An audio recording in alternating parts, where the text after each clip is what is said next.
Buletin Didik 18 Oktober bersama saya Charles Mohan, salam sejahtera. Pelajar tingkatan 5 dipertimbangkan untuk mengikuti sesi pengajaran dan pembelajaran PDP di sekolah tanpa penggiliran. Menteri Kanan Pendidikan Datuk Dr. Razi Chidin berkata, bagi tujuan itu pihaknya sedang berbincang dengan Kementerian Kesihatan KKM dari segi kadar vaksinasi dalam kalangan pelajar berkenaan. Namun begitu, memandangkan jumlah yang terlibat agak besar, jadi kita sedang berbincang dengan Kementerian Kesihatan untuk melihat apakah kadar vaksinasi yang membolehkan di kalangan murid, khususnya murid tingkatan 5 ini, yang membolehkan mereka dibawa masuk tanpa penggiliran. Beliau berkata demikian kepada media selepas melakukan lawatan ke Sekolah Kebangsaan Tengku Zainun sempena pembukaan Sekolah Fasa 4 Pelan Pemulihan Negara PPN di Tampin Negeri Sembilan. Katanya setakat ini lebih 97% pelajar tingkatan 5 di seluruh negara sudah menerima suntikan dos pertama COVID-19 manakala mereka yang sudah melengkapkan kedua dos sekitar 50%. Mengenai kehadiran pelajar fasa keempat Pelan Pemulihan Negara PPN, beliau berkata jumlah kehadiran pelajar ke sekolah memuaskan dengan 340,000 pelajar direkodkan hadir ke sekolah di seluruh negara. Kehadiran membabitkan pelajar dari tingkatan 3 dan 4 di sekolah menengah manakala murid tahun 1, 2 dan 3 bagi sekolah kebangsaan. Sementara itu, Datuk Dr. Razi memaklumkan sesi pengajaran dan pembelajaran di rumah PDPR masih perlu diteruskan walaupun sebahagian besar pelajar sudah memulakan sesi persekolahan secara bersemuka. Ia mengambil kira sistem penggiliran pelajar yang sedang dilaksanakan ketika ini. Bagaimanapun jelasnya PDPR ketika ini sedikit berbeza kerana menjurus kepada persediaan bahan yang diperlukan oleh pelajar, terutama perkara yang sukar difahami sebelum mereka memasuki sekolah dan mengikuti sesi pembelajaran secara bersemuka. Mengenai persiapan menghadapi kemungkinan banjir susulan musim tengkujuh akhir tahun ini pula, beliau berkata KPM akan buat persiapan sewajarnya berdasarkan keperluan dan keadaan semasa. Dalam pada itu, Datuk Dr. Razi sempat meluangkan masa bertemu 120 guru di sekitar Melaka dalam satu majlis santai hari ini. Guru-guru ini dijemput menghadiri majlis tersebut selepas memberi respon kepada hantaran di laman Facebook beliau ketika lawatan kerjanya di Melaka dan Negeri Sembilan. Antara yang menjadi topik sembang santai mereka ialah penjelasan mengenai pengoperasian sekolah, tugas guru dan hal berkaitan pendidikan. Majlis berlangsung hampir 2 jam dan Datuk Dr. Razi menyatakan penghargaan atas kesungguhan mereka menyertainya. Menurut beliau lagi, segala pandangan yang dikongsi akan diteliti dan disusuli. Timbalan Menteri Pendidikan 2 Datuk Mohammad Alamin menyeru ibu bapa untuk menghantar anak-anak ke sekolah tanpa perlu berasa bimbang atau khawatir. Beliau berkata pihak sekolah kini sudah bersedia sepenuhnya untuk menerima kemasukan pelajar.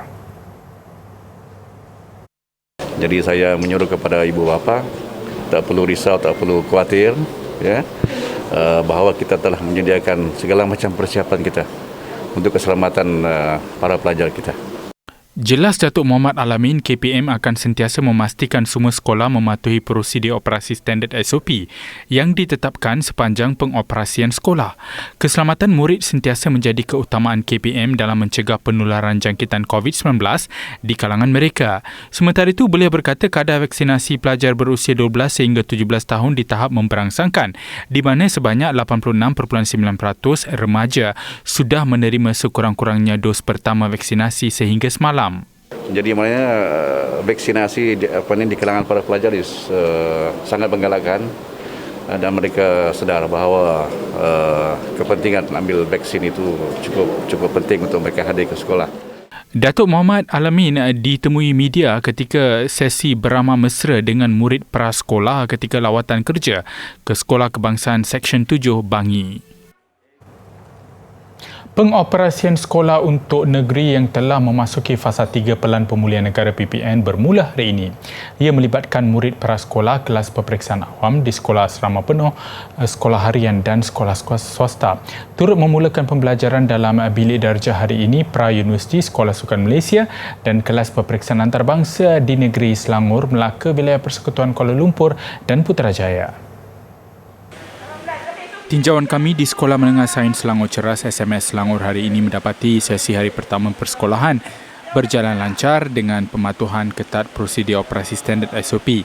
Menurut pelajar, panduan SOP bermula dari bilik asrama sehingga ke kelas juga teratur berikutan inisiatif pentadbir sekolah membuat pemakluman awal. Dan kami dilakukan secara penggiliran untuk kembali ke asrama mengikut kelas masing-masing. Bagi saya, pengurusan pihak sekolah amatlah bagus sekali kerana amat teratur dan mematuhi segala SOP yang telah ditetapkan oleh Kementerian Kesihatan Malaysia dan Kementerian Pendidikan Malaysia. Malah ibu bapa saya juga memuji tadbir urus sekolah dalam menguruskan kepulangan kami untuk kembali ke asrama. Pelajar yang tiba di asrama sebelum ini juga telah diarah untuk menjalani ujian pantas antigen RTK sebelum dibenarkan untuk masuk ke dalam perkarangan sekolah dan asrama. Pada awal kami melangkah masuk ke perkarangan asrama ataupun perkarangan sekolah, kami akan melakukan ujian saliva test di mana kami akan menguji sama ada kami positif atau negatif. Jika kami negatif, kami dibenarkan untuk mengemas barang kami di asrama yang telah kami tetapkan. Jikalau kami positif, kami dikenaki untuk mengasingkan diri kami di bilik yang ditetapkan supaya keluarga ataupun penjaga yang menghantar kami ke sini akan mengambil kami pulang kembali.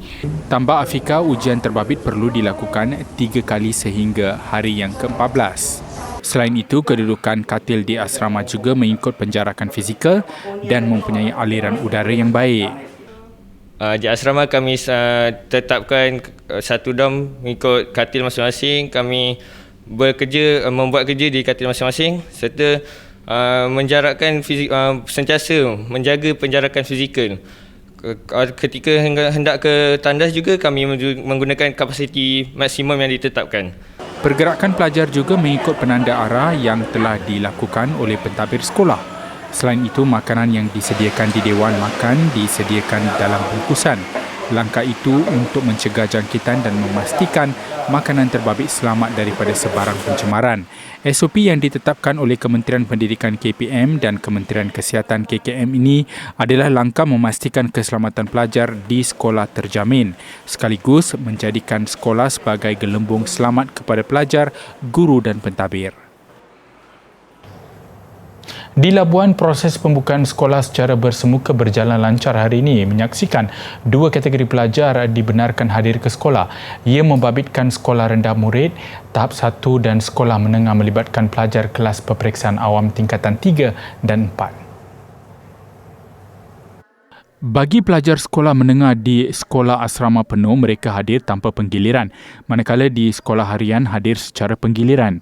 Manakala murid tahap 1 membabitkan tahun 1, 2 dan tahun 3 pula hadir secara penggiliran. Tinjauan di Sekolah Menengah Kebangsaan SMK Ranca-Ranca mendapati pelajar mematuhi prosedur operasi standard SOP. Pelajar disambut guru ketika tiba di pintu masuk untuk memeriksa suhu badan sebelum masuk ke bilik darjah masing-masing. Pembelajaran secara dalam talian ni mempunyai banyak cabaran lah. Member pun rakan-rakan banyak mengadu masalah. Jadi dapat kembali ke sekolah ni adalah salah satu perkara yang dapat menggembirakan dan membantu kami lah dengan lebih baik dalam pendidikan.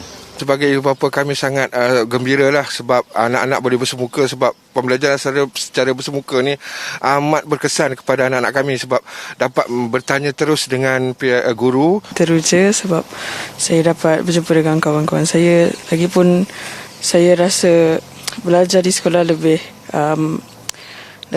berkualiti daripada belajar di rumah. Pembukaan semula sekolah selari dengan status Pulau Bebas Cukai itu yang berada dalam fasa 4 Pelan Pemulihan Negara PPN.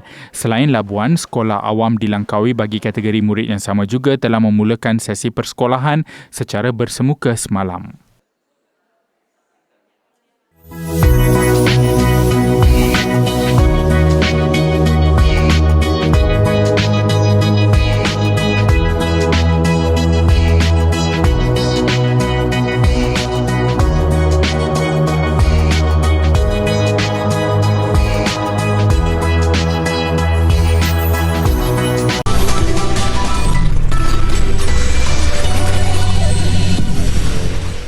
Bersua kembali, sidang Dewan Negara. Kementerian Kesihatan KKM sedia bersemuka dengan kumpulan anti-vaksin bagi memberikan penjelasan dan menerangkan fakta mengenai vaksinasi COVID-19. Pertemuan juga boleh diatur dengan Menteri Kesihatan Khairi Jamaluddin bagi tujuan berkenaan. Jadi saya nak sarankan Yang Berhormat dan semua bahawa kalau ada kumpulan ini, why not? Kenapa tidak kita jumpa? Kenapa tidak kita datang nanti? Kita boleh uruskan. Saya boleh berbincang dengan Yang Berhormat Menteri Kesihatan supaya kita bersemuka dan kita cakap yang sebenar-benarnya. Jangan kita cakap sini sana dan menyebarkan berita palsu. Kita bimbang juga. Nanti KKMM akan mengambil tindakan kerana penyebaran berita palsu pula. Tambah Datuk Dr. Nur Azmi, KKM tidak pernah membuat keputusan terburu-buru mengenai vaksin kerana ia mengikut data dan kajian daripada dalam dan luar negara. Malah penerangan telah diberikan berkali-kali bahawa vaksin COVID-19 diberi untuk membantu meningkatkan imuniti badan. Beliau menjawab soalan tambahan Ahli Dewan Negara Senator Wan Martina Wan Yusof. Ia berkaitan tindakan kerajaan supaya tidak timbul kekeliruan dalam kalangan kumpulan anti-vaksin yang menggunakan data COVID Now bagi mempengaruhi mereka yang belum divaksin. Kerajaan menawarkan insentif sehingga RM1,000 kepada graduan dan pencari kerja menerusi program kemahiran digital bagi kerjaya hari esok. Ujar Timbalan Menteri Sumber Manusia Dato' Awang Hashim, ia sebagai tindakan jangka pendek untuk membantu mereka sekaligus meningkatkan peluang pendapatan. Turut ditawarkan insentif Short Term Employment Program atau MyStep dengan peruntukan berjumlah RM700 juta. Inisiatif itu disasarkan mampu menawarkan lebih 50,000 peluang pekerjaan secara kontrak meliputi 35,000 peluang pekerjaan di sektor awam. Untuk program My Future Job bagi penganggur ataupun graduan yang sedang mencari kerja, daftar saja dengan aplikasi My Future Job. Kerajaan akan memberi automatic insentif RM300 dan mencari kerja dalam tempoh sebulan. Katakanlah dalam masa tempoh sebulan tak dapat lagi kerja, tak ada job matching ataupun tak ada persepadanan kerja lagi, kerajaan bagi melalui My Future Job ini, aplikasi My Future Job ini bagi lagi RM300 jadi RM600. Cari lagi kerja sehinggalah beliau mendapat pekerjaan dan bila dapat saja letter offer lagi RM400 sebagai insentif permulaan untuk dia memulakan pekerjaan. Jadi insentif ini dalam program My Future Job ini lebih kurang RM1,000 sehingga mendapat pekerja. Ujarnya, hasil program dilaksanakan sehingga 31 Ogos lalu, seramai 47,672 individu telah diambil bekerja. Daripada jumlah itu, 35,917 individu ditempatkan di sektor swasta, manakala 11,755 individu di syarikat berkaitan kerajaan GLC dan rakan strategik berkaitan. Terdahulu, beliau menjawab soalan Ahli Dewan Negara Senator Yaakob Sapari mengenai tawaran baru kepada graduan universiti yang sedang menganggur ketika ini. Penuntut Institut Pengajian Tinggi IPT khususnya boleh menggunakan peluang mengakses Jurnal Parlimen Malaysia Jilid 1 2021 yang kini dibuka kepada orang ramai menerusi laman web awam. Menurut Yang di-Pertua Dewan Negara Tan Sri Rais Yatim, orang ramai juga digalakkan mengantar penulisan ilmiah bagi penerbitan Jilid 2 sebelum 30 November ini. Jurnal diterbitkan memaparkan kajian-kajian yang memberi fokus kepada fungsi parlimen, perundangan, amalan dan tata cara parlimen serta perkara-perkara yang menyentuh hal ehwal ahli parlimen. Jurnal turut mengandungi 11 artikel hasil penulisan tokoh-tokoh tempatan, pakar perundangan serta ahli parlimen. Bagi memastikan Jurnal Parlimen Negara menepati piawaian antarabangsa dan kualiti penerbitan jurnal, lembaga editorial ditubuhkan dianggotai 11 ahli akademik dari universiti tempatan dan antarabangsa serta pakar-pakar dari pelbagai agensi. Siang tadi, majlis serahan dilaksanakan di perkarangan Dewan Negara kepada ahli-ahli Dewan Negara. Jurnal ilmiah dengan capaian terbuka dan tinjauan semula setara dua pihak diterbitkan secara tahunan bahagian penyelidikan dan perpustakaan Parlimen Malaysia.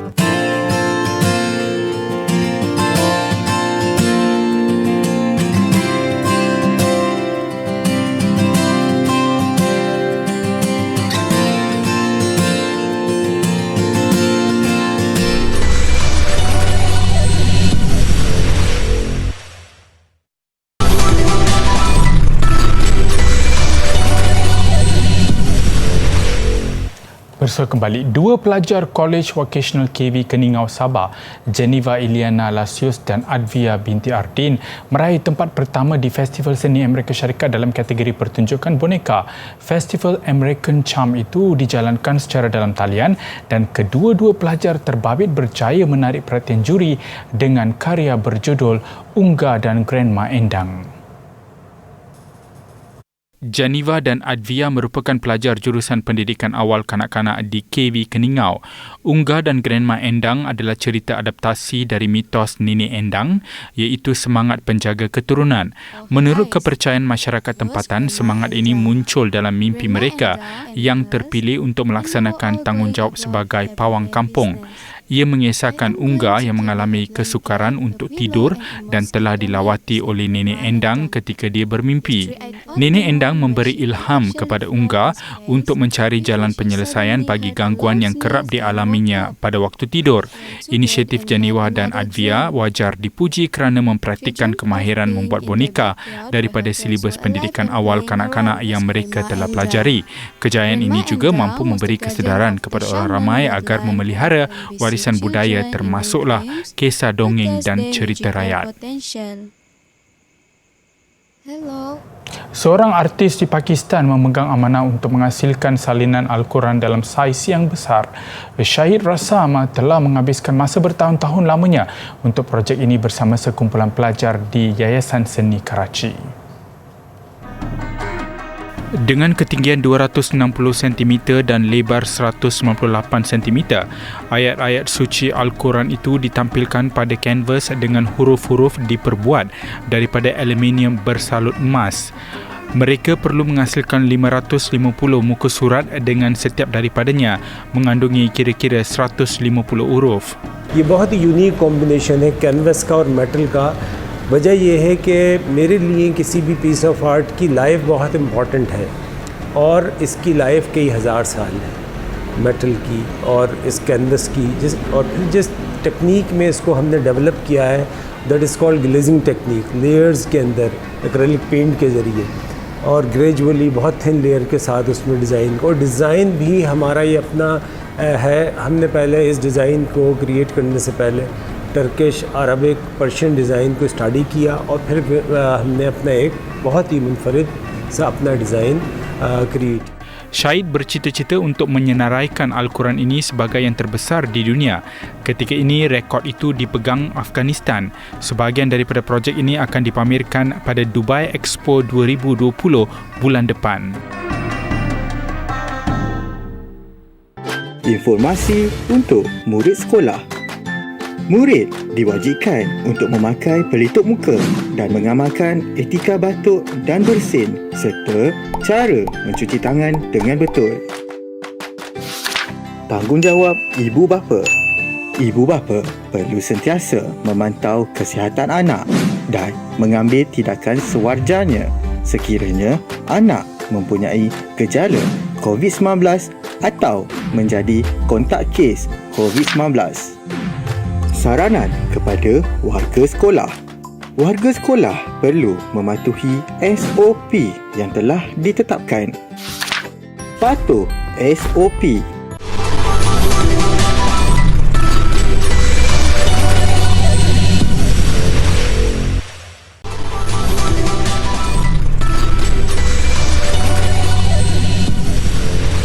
Kembali, Persekutuan Sukan Asia Tenggara SEAGF hari ini mengesahkan Sukan ke-31 di Hanoi akan berlangsung pada pertengahan Mei 2022. Bagaimanapun, tarikh sebenar dijangka hanya ditamatkan pada Oktober ini oleh tuan rumah selepas mendapat pengesahan akhir dari kerajaan Vietnam.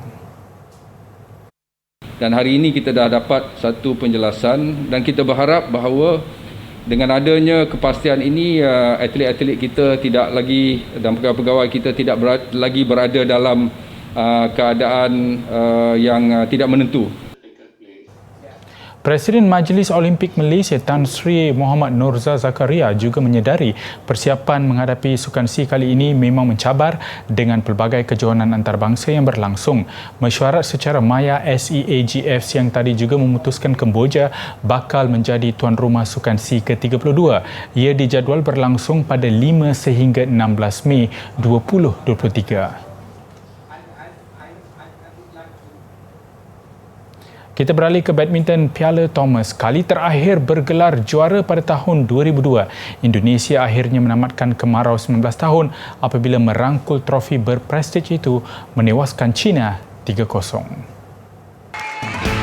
Anthony Sinisuka Ginting menaikkan moral pasukan Indonesia apabila meraih mata pertama. Bagaimanapun, Anthony dicabar hebat Lu Guangzhou dalam perlawanan 3 set yang berlarutan 1 jam 17 minit sebelum menang 18-21, 21-14, 21-16.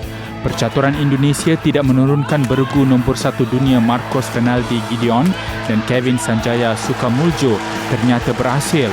Fajar Alfian dan Muhammad Ryan Ardianto yang menggalas tugas selaku bergu pertama membalas kepercayaan itu dengan menyumbang mata kedua Indonesia menewaskan He Jiting dan Zhao Haodong 21-12, 21-19.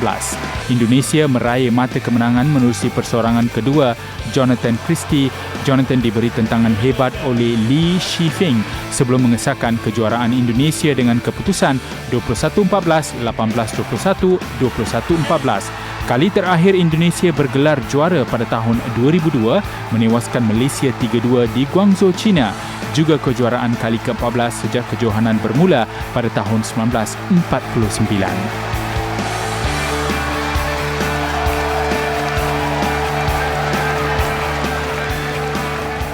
Persaingan bola sepak Liga Juara-Juara Asia pertembungan penuh mendebarkan dua wakil Korea Selatan pada aksi suku akhir menyaksikan Ulsan Hyundai menewaskan Jeonbuk Hyundai Motors menerusi gol masa tambahan. Berlangsung di Stadium Piala Dunia Jeonju, Ulsan Hyundai lebih dahulu di depan menerusi jaringan Valeri Gazaishvili pada minit yang ke-13. Minit yang ke-39, Jeonbuk menyamakan kedudukan menerusi Han Ko-won. Namun tuan rumah sekali lagi ketinggalan hasil jaringan Unilog sejurus sebelum rehat.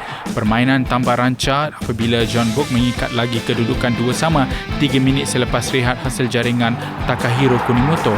Kedudukan 2-sama berlarutan sehingga bisel penamat memaksa perlawanan dilanjutkan ke masa tambahan dan Ulsan memastikan kemenangan 3-2 menerusi jaringan Lee Dong-yong membolehkan juara bertahan itu mara ke separuh akhir.